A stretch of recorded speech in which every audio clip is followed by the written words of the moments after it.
জাতি ছোট জাতি বড় মানছি না মানবো না, মানছি না মানবো না। জাতি ছোট জাতি বড় মানছি না মানবো না, মানছি না মানবো না। কি হিন্দু কি মুসলমান কি শিখ কি ইসাই কি জৈন কি বুদ্ধিস্ট, এই 140 কোটি জনগণের দেশ ভারতবর্ষ। সেখানে লক্ষ লক্ষ কোটি কোটি মানুষের বিভিন্ন রকম চিন্তাধারা এবং মতাদর্শ রয়েছে।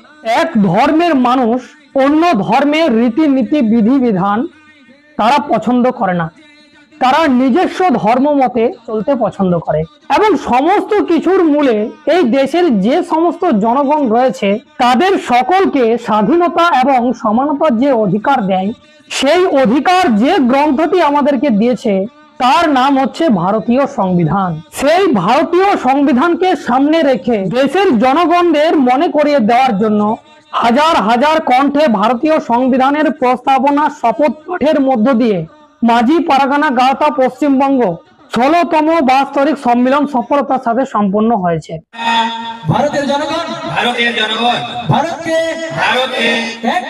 একটি সার্বভৌম সমাজতান্ত্রিক ধর্মনিরপেক্ষ গণতান্ত্রিক সাধারণতন্ত্র রূপে গড়ে তুলতে সত্যনিষ্ঠার সঙ্গে শপথ গ্রহণ করছি এবং তার সকল নাগরিক যাতে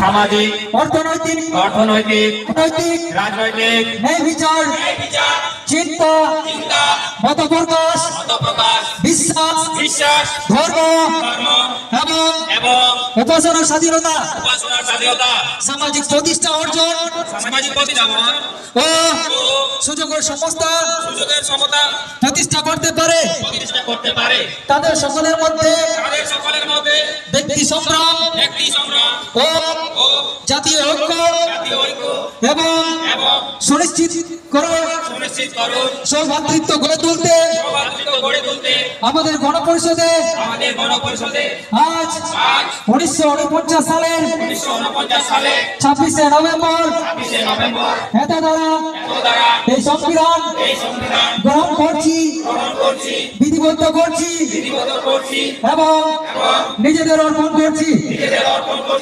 জয় ভারতীয় সংবিধান, জয় ভারতীয় সংবিধান, জয় আম্বেদকর।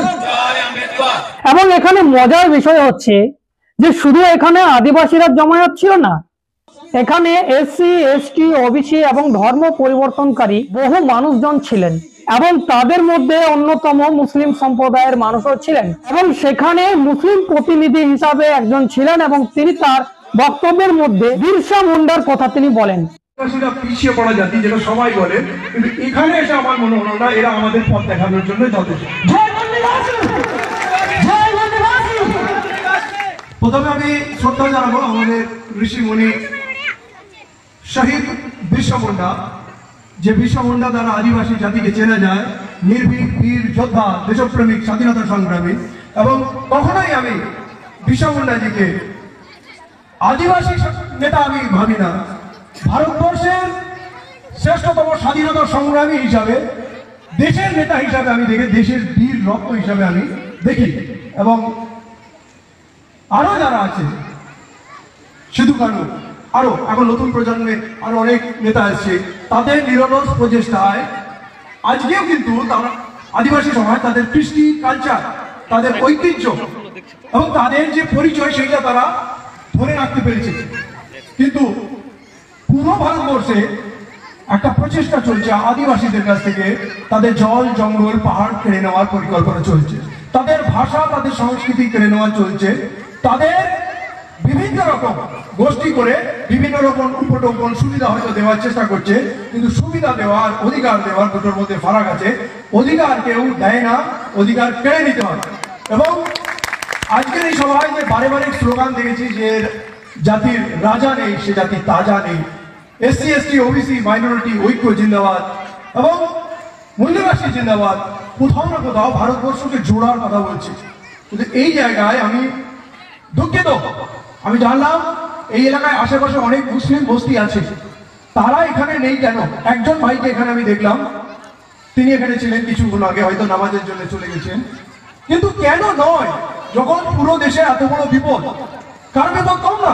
আদিবাসীদের বিপদ তাদের নিজের জায়গায়, মুসলমানদের বিপদ এখন বেড়ে গেছে। কিছুদিন মুসলমানরা খুব সুখে ছিল, ঘুমিয়েছিল, এখন তাদের যেখানে সেখানে ট্রেনে বাসে মারা হচ্ছে, তাদের বাড়ি বুলডোজার ভাঙা হচ্ছে, মসজিদ ভেঙে দেওয়া হচ্ছে, গুলি করে মারা হচ্ছে এবং হুমকি দেওয়া হচ্ছে তাদের গণহত্যা করার।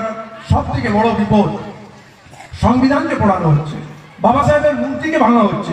যে বাবা সাহেবের জন্য আজ এই সংবিধান আমাদের অধিকার, এসসি এসটি ওবিসি মাইনরিটি দেশের 140 কোটি মানুষের অধিকারকে লিপিবদ্ধ করেছে, তারা বলছে এই সংবিধান পাল্টাবে, মনুবাদকে লাগু করবে। যখন দেশের মানুষ ধর্মের মধ্যে হানাহানি মারামারি, এক ধর্ম আরেক ধর্ম শত্রু, এক ধর্ম আরেক ধর্মকে বিরোধ করে, এই সমস্ত কিছুর মধ্যেও সকলকে যে অধিকার দেয়, বিশেষ করে সমানতার অধিকার, সেই অধিকার শুধু একমাত্র এই ভারতীয় সংবিধান আপনাদেরকে দেয়। তাই আপনাদেরকে প্রথমেই বললাম, কি হিন্দু, কি মুসলিম, কি শিখ, কি ইসাই, কি বুদ্ধিস্ট, কি জৈন, সকলের যে অধিকার রয়েছে, সেই অধিকার যা আমাদের দিয়েছে সেটা ভারতীয় সংবিধান।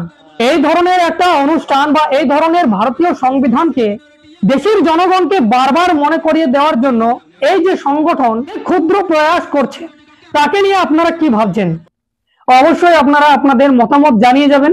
যদি প্রথমবার দেখছেন, ফেসবুকে দেখে থাকলে ফলো করে নেবেন, ইউটিউবে গিয়ে সার্চ করুন দ্য লং প্রসেস, সেখানে সাবস্ক্রাইব করে রাখুন, কারণ আমি এই ধরনের কন্টেন্ট নিয়ে আসি। এখন এ পর্যন্তই, ধন্যবাদ।